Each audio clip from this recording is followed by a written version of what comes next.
警机是现代战争中不可或缺的一环，在战争中发挥着极其重要的作用。在日益强调信息主导的现代化战场环境下，谁拥有预警机，谁就能更好地掌握战场的主动权。从1982年的贝卡谷地空战，到1991年的海湾战争，再到近些年来国际上的热点地区，我们都不乏看到预警机的身影。其在战争中兼具着情报控制、通信、指挥等功能于一身的特殊属性，也使其成为了许多国家趋之若鹜的装备。甚至曾有部分军事专家表示，一个国家如果拥有良好的预警机，即使作战飞机只有敌方的一半，也一样可以赢得战争。预警机呢，它不仅仅是一个空中的雷达站，同样也是一个空中的指挥所。那么利用机载雷达，可以针对空中的目标进行多批次、多目标的这种识别和分析。然后呢，利用机上的这种指挥人员，包括参谋人员，可以针对这种作战方案进行优化，可以及时有效地引导己方的战斗机去有效地夺取制空权。那么更重要的是，预警机呢，往往这个平台都非常大，可以在空中持续的飞行。那么它的这种留空的时间也是非常长的。那么对于这种高烈度的持续性的这种空中的作战行动，它可以进行伴随性的这种支援和保障。那么可以让雷达站，可以让指挥中心一直跟着空中的作战集群，去到相关的任务区内去执行相关的这种作战任务。现代预警机是制胜电磁权的杀手锏武器，可以让部队看得更远，感知更全，使陆海空各个作战单位组成一个网络，融合为一个体系，为军队联合作战提供了坚强的信息支撑。为什么世界各国都在不遗余力地打造自己的预警机呢？它相比地面的雷达优势究竟在哪里？虽然预警机在现代战争中至关重要，但是由于预警机高难度的制造工艺和复杂的技术难度，也使得世界上能够建造预警机的国家屈指可数。航空工业闪飞是定点研制中型、中程运输机和特种飞机的国有大型军工企业，经过50多年的创新发展，为国防建设和国民经济发展做出了突出贡献。我国早在上个世纪便开始了对其的研发工作，但是基于当时的国家科研能力和建造工艺，我国的首款预警机空警1号在经历了几年的研制试验任务后，在1979年被迫停止。当时间来到了21世纪，我国的首款预警机空警2000完成首飞，填补上了人民空军没有预警机的历史。但是空警2000预警机虽然是我国自主研发的首款预警机，但是其采用的伊尔76运输机的平台又会出现受制于人的情况，加快自主产权的预警机研制生产工作便成为了当务之急。在这种背景之下，航空工业闪飞迅速组织科研攻关，完成了空警200的研制和生产工作，并成功首飞交付部队。空警200呢是一种非常务实的选择，这说明呢我们在机载相控阵雷达的技术方面是取得了巨大的进步。那么利用这种非常成熟的这个运输机，也就是利用运8这个平台，我们把这种平衡木的雷达和这个飞行平台进行这样的一个结合。那么首先呢，它的性价比非常高。因为利用这种运8的运输机进行这样的一个改造，打造出了这个空警200。那么日常呢就可以执行这种空中的巡逻任务，可以针对祖国辽阔的空域进行警戒。尤其是在一些靠近沿海或者是一些边境的区域，那么它可以起到一个空中雷达哨兵的这样的一个作用。那么针对一些相关的区域内，尤其是空中的情况可以进行及时有效的感知。2015年9月3日，纪念中国人民抗日战争及世界反法西斯战争胜利70周年阅兵式在天安门广场盛大举行，其中人民空军的8架歼10战斗机护卫着一架新型预警机首次亮相，呼啸而来，让广大人民为之欢呼雀跃，同时也就此揭开了中国自主研制的新一代预警机的面纱。而这也是继空警200和空警2000预警机之后的又一新型国产预警机成功交付部队使用。那么，既然有了空警200和空警2000预警机了，为什么我国还要加快研发新一代的空警500预警机呢？我认为呢，这意味着中国的预警机的技术在不断完善。尤其是在预警机的这种研发方面，我们有了新想法，我们也有了这种全新的需求。首先呢，空警500它整个的这种全体系都可以实现这个国产化我们使用这种运9的运输机作为一个搭载平台，那么它的续航时间更长。另外一个呢，在平台的这种使用方面，不会受到这种外部因素的这样的一个限制，它是一个完全国产化的一个全新的平台。那么内部的空间足够大，可以容纳很多的控制台。那么再加上呢，我们也是采用这种碟形雷达罩，但是呢，里面是配备有先进的相控阵雷达，可以针对远距离的这个空域进行更远的这种目标的探测，也可以进行更多目标的这种同时的识别。空警500预警机是一款由我国国产的运9运输机为搭载平台而研发生产的一款新型预警机，采用世界领先的数字相控阵雷达技术，是我国空机网络信息体系的核心节点，可在全疆域、全天候和复杂电磁环境下执行预警探测、指挥控制和空地海武器跨平台联合打击等任务，为航空兵与其他军兵种协同作战提供预警探测信息，并实施战场指挥引导。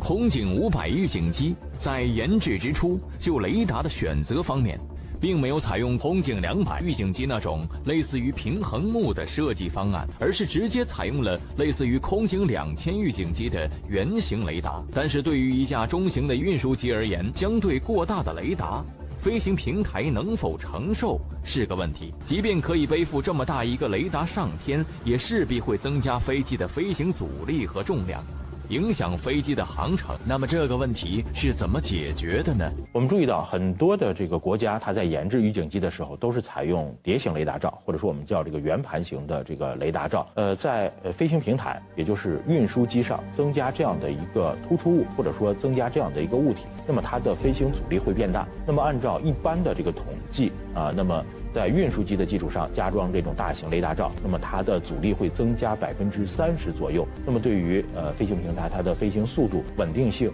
可能都会产生影响，因为它不仅仅是一个增加阻力的问题，包括整个平台的重心也会出现一个极大的变化。所以在增加碟形雷达罩之后，那么平台本身的这种外形和气动布局也会出现一些变化，比如说它的尾翼要进行调整，要让这个预警机在飞行的状态下具有更强的稳定性。通过对于平台本身的这种修改或者是这种技术完善，就可以让它具备更强的稳定性和可靠性。那么像阻力的增加，包括呢重心变化所带来的负面因素，我们也可以通过这种修改或者是细节的完善，对它进行这样的一个抵消。除了阻力对飞机的影响，加装圆盘型雷达所带来的另一个问题，就是飞机自身将会变得很重。那么像空警500这样的一个大型圆盘雷达，其自身也是相当沉重的。那么对于载机来说，又当如何减重呢？确实，预警机的减重问题非常的重要，因为不仅仅要增加这种大型的这个雷达系统，那么在机舱的内部也要增加很多的电子设备，包括一些这个操控台。那么飞机本身的重量是在增加的，可以采用综合的技术手段对它进行减重比如说在运9这块平台上，我们就大量的使用了复合材料。那么大量的采用了这种复合材料，就可以让它的机身变得更轻。那么除此之外呢，在整个的这种系统的设计方面，我们也会在各个子系统的减重方面下功夫。像一些新材料的应用，包括一些全新技术理念的应用，也可以在不同的层面，在不同的这种子系统身上实现这种分别的减重。一架运输机背着雷达上天，除了雷达外形对气动布局的影响和重量的影响之外，其实雷达还存在着另一个致命的问题，这便是电磁兼容的问题。我们知道，现代的雷达功率往往都会很高，它的探测距离是几百到上千公里，又或者是从大气层内到大气层外，远距离的大量电子信号的传递，通常会对其他电子设备备产生严重的干扰，而这样的干扰轻则影响探测距离，重则将摧毁整个平台。从1967年美国弗莱斯特号航空母舰因为电磁问题误将一枚阻尼火箭弹发射，导致整艘航母险些被击沉。再到1982年英阿马岛战争，谢菲尔德号驱逐舰因为电磁不兼容问题被迫关闭对空警戒雷达而被击沉。这些事例无不在凸显着电磁兼容对于现代武器装备平台的重要性。而对于空警500预警机来说，本就是一架运输机，它要拥有自己独立的飞航、飞控、雷达通讯等系统，要在这个基础之上再背上一个雷达，其电磁环境的复杂程度可想而知。开展电磁兼容性试验是为了验证飞机平台结构、电磁防护设计的合理性、电磁环境对设备和人员安全的符合性、全机各分系统设备互相之间的电磁兼容性，为全机电磁兼容性评估提供数据依据，以确保机载设备兼容工作，保证人员和设备工作安全、飞机飞行安全。可以说呢，这个电磁兼容问题在实战的这个环境当中是性命攸关或者说生死攸关的这样的一个问题。因为在实战当中确实有类似的案例，包括一些武器的这种指引系统和引导系统就存在这种干扰或者说不兼容的问题，它就可能会出现应对的状态下出现手忙脚乱，那么它的这种有效的这个反应时间就会大幅度的缩短。那么预警机呢，同样也是一个非常复杂的平台，那么上面呢，它拥有很多用于飞行控制和导航的这样的一些电子元器件，那么再加上呢雷达设备本身又是一个巨大的辐射源，甚至呢很多的预警机还具备这种电子侦察的这样的一个能力。如果说要进行电子侦察，预警机本身所发出的电磁信号甚至包括这种雷达信号，可能就会对它进行干扰。那么如此复杂的一些电子元器件，包括一些这样的一些这个雷达设备，甚至包括呢电子信号的这样的一些侦听的系统，如何能够保证它们都能够正常的工作、可靠的工作？这就需要我们在总体的设计方面想各种各样的办法比如说它的这种使用时间是不是需要错开，包括呢它的安装位置或者说安装的这个距离也要进行这种精准的测算。那么通过大量早期的测试，包括一些这种这个平台上的测试，尤其是试验平台上的测试，我们就可以有效地解决这个电磁兼容的这样的一些问题。预警机被誉为信息化条件下军队战斗力的倍增器，是空中指挥协调中心，成为了现代战争中不可或缺的一部分。那么对于预警机来说，它的倍增器又会是什么呢？对于一款装备来说，更好的生产和更快的交付部队就是其战力的体现。而对于空警500预警机来说，它的倍增器便是它采用的脉动式生产线。那么什么是脉动式生产线呢？脉动生产线顾名思义，如同人类脉搏跳动一样，可以源源不断的生产建造，从生产车间完成生产的各种零部件，会从一端进入，有节奏的向下一站位脉动，直到最后一端完成飞机的总装下线。这样的生产方式融合了智能化、信息化的理念，使战机可以快速完成量产。这就意味着首先它要有一个庞大的航空工业体系作为一个支撑，那么这个各个的这个子系统和子链条，那么它都是处于这种正常供应的状态。因为这种军用飞机的这个生产涉及到很多的这个相关领域那么像发动机，甚至是这种机身的特种材料，包括一些航电的设备，那么所有的这个生产链条或者说这种供应链条都是要处于高速运转的状态。那么在最终的组装线上，我们才能够看到一架又一架的军用飞机，一架又一架的这种军用的空中作战平台，它快速的组装、快速的生产。那么这种脉动的生产能力，可以说呢，既是质量的保障，也是数量的保障。更重要的是，可以在短时间内实现这种装备的更新换代，可以让我们的这个人民空军新质化的作战能力不断的提升。从2012年的首飞成功到交付部队，空警500预警机一直保持着它的神秘。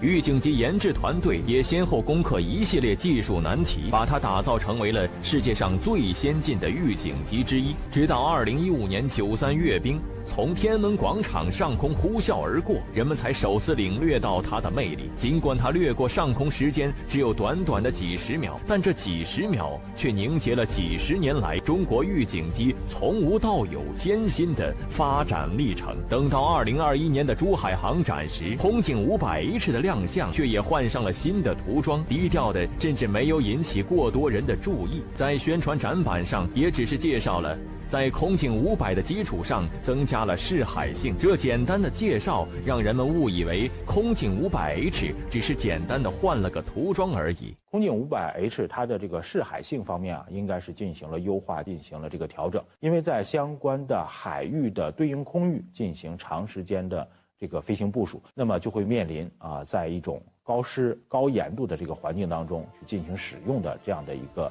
情况。那么比如说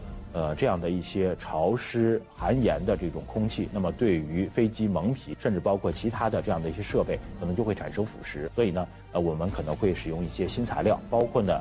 相应的这个平台在沿海区域进行部署的时候在维护方面在保养方面也有一些特殊的要求除此之外呢，在这个海洋对应的空域去进行使用，那么雷达的这样的一个工作模式可能也要进行优化，不仅仅要针对空中的目标要具备远距离的探测能力，多目标的这种处理能力，那么对于低空飞行的目标，比如说掠海飞行的战斗机，包括其他的这样的一些飞行物体，可能就要求这个预警机上的雷达具备很强的杂波过滤能力要把海面的这个波涛汹涌的这样的一些这个杂波把它过滤掉，那么把这个低空飞行的这种目标，比如说像巡航导弹无人机甚至包括一些低空突防的这个战斗机要把它精准的识别出来这样的话呢，不仅可以看得远，还可以看得低，还可以看得准。而去年的航展，又一款新外形的空警 500A 再次低调亮相，在原空警500的基础上改进而成，主要是在其机头的上方加装了一根长长粗壮的空中受油管，让空警 500A 拥有了空中进行加油的性能，进一步增强了此型预警机的航程、作战半径和空中滞留时间，对于我国来说具有重大的战略意义。